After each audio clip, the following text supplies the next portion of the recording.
set of slides relates to cytology.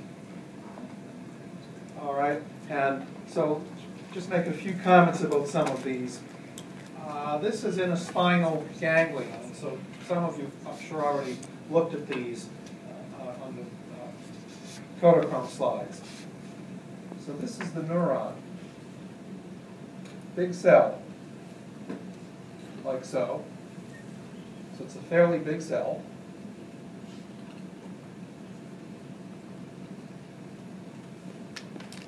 Okay, so now this is nucleus.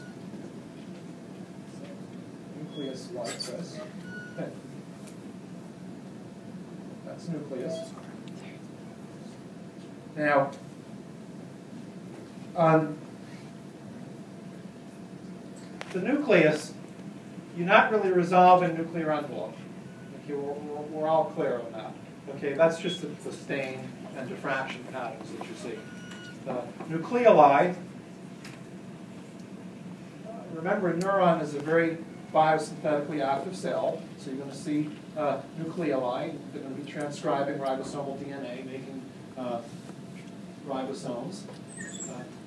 These are satellite cells or supporting cells around the neurons, and all the kind of rough granular type material you see in the cytoplasm of the neurons is Nissl substance. It's rough ER, because again, these are active cells.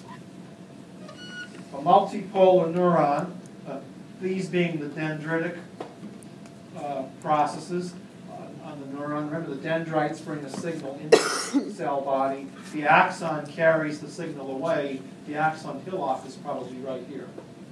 Okay, and all of this kind of fine meshwork around the slide are just the terminal arborizations on the dendritic tree.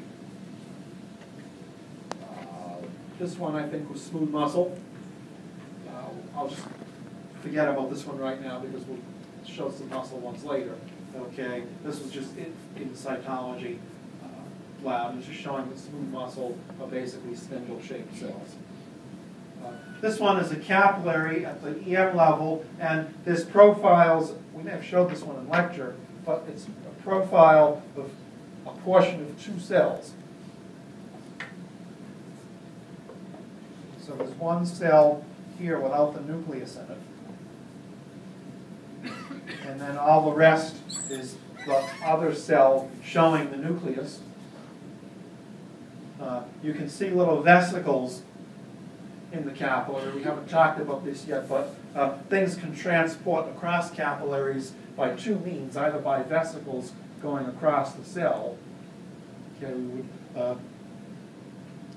I guess call that transcytosis, just crossing the cell, or material can go past the capillary through tight junctions, and that's just a blow-up of this area or this area with the junctional complexes. And sometimes those junctional complexes can be leaky.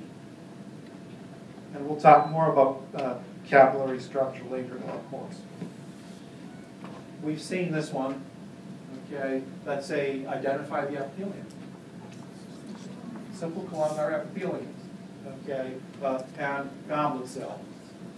Okay, and the goblet cell is just a modified epithelial cell. It's a secretory cell, probably a lymphocyte. When you see these stains that have like some blue on it, the blue oftentimes is staining sugar-rich material. Okay, so oftentimes we'll stain the connective tissue because there's glycoproteins maybe and sugar additions to some of the connective tissue proteins. But here it's also staining the goblet cells because the goblet cells are rich in a glycoprotein and glycolipid component.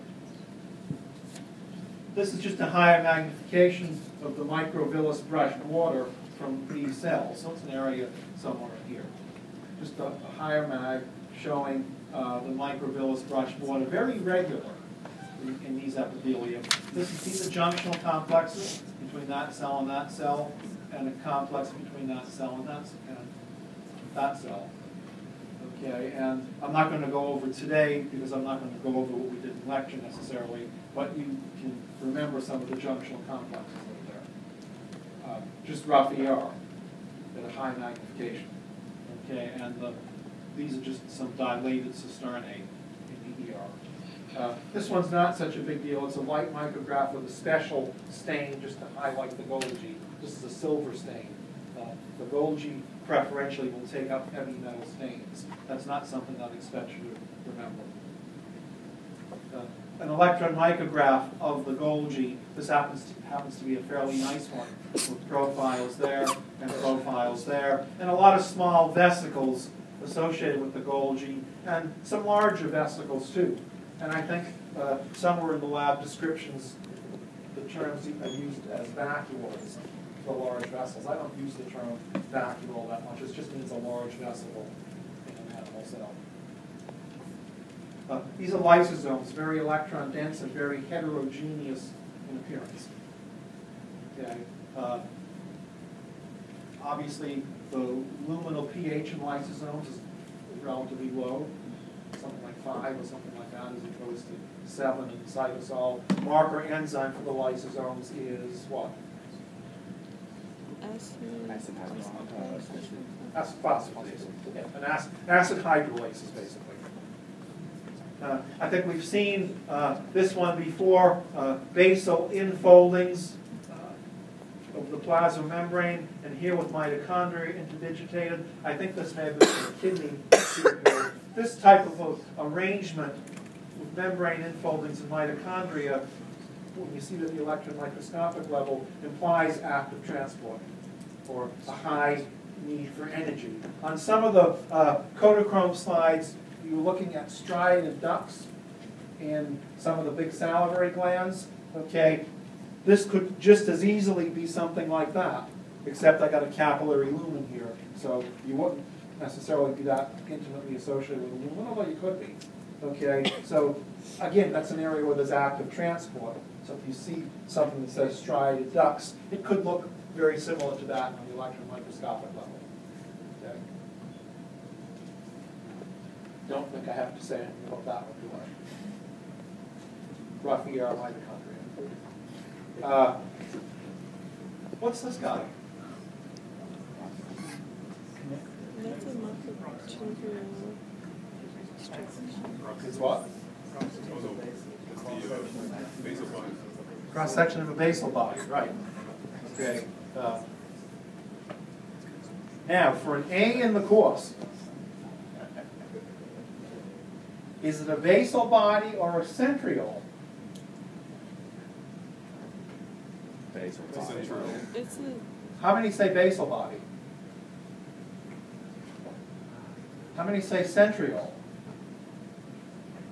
How many don't know? Well, actually, Why do you say it's a basal body? it doesn't have anything in the center. 9 triplet microtubules and nothing in the middle, right? Why would someone say it's a centriole? You introduced the idea. Huh? Say again? You introduced that idea. Aha.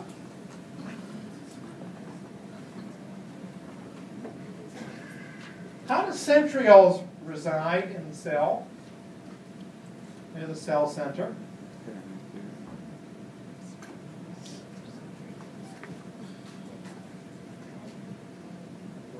There's a pair, and they usually reside at right angles to each other.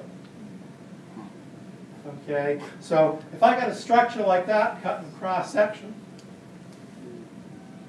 and then there's something like that, kind of implies it's another structure of the same thing at a right angle. Okay, I think it's a centriole.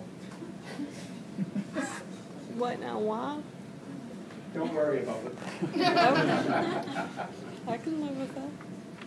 The reason I'm saying it's a centriole, I think there's a pair of identical structures lying at right angles to each other.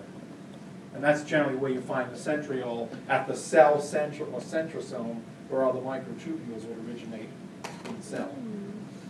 That's a really fine point. We would never ask that. Okay, I think this one was just showing active macrophages in phagocytosis. And that was just a high-power view of the nuclear envelope, okay, suggesting here, and it's not the best image, all right, that the outer membrane of the nuclear envelope might be continuous with the ER. Okay. Yeah, and actually, I think right here,